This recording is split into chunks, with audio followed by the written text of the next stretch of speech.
চাচি দেখে ফেলবে। আমার রুমে এখন বের হবে না।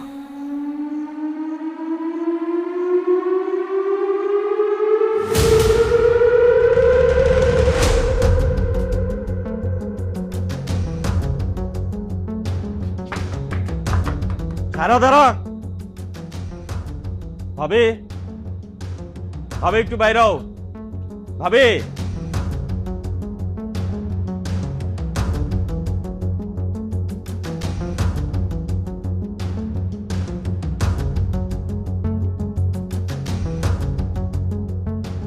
ভাবে,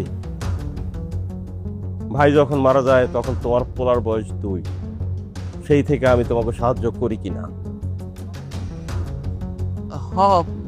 করছো তো। তোমার পোলায় ছোটবেলায় মরমর অবস্থা, আমি আমার জমি বিক্রি করে সেই টাকা দিয়া তোমার পোলার চিকিৎসা করায় বাঁচাইছি কিনা? বাঁচাইছো।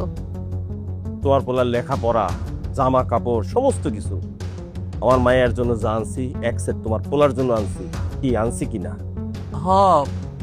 করতাছো তো, কিন্তু তুমি এখন এসব কথা কেন কইতাছো ভাই?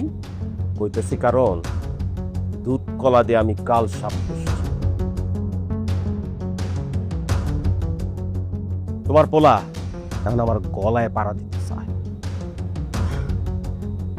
তুমি এসব কি কইতাছো ভাই?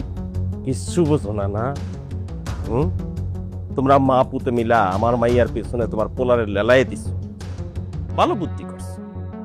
আমার একমাত্র মাইয়া, সমস্ত সম্পত্তি ওর নামে, হ্যাঁ, রাজকন্যা সহ পুরা রাজত্ব। আমি কিছু বুঝি না, নাটক করো, মা পুতে মিলা আমার মাইয়ার পিছনে লাইগা থাকো, আমি কিছু দেখি না। তুমি আর তোমার পোলায় আমার মাইয়ার মগজ ধোলাই করতেছো।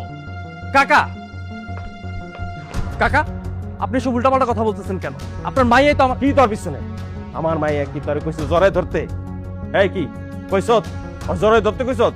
হ্যাঁ, কত কইতেছি। না আব্বা,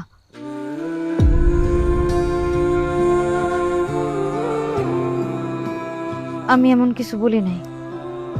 ফাহাদ ভাই মিথ্যা কথা বলছে।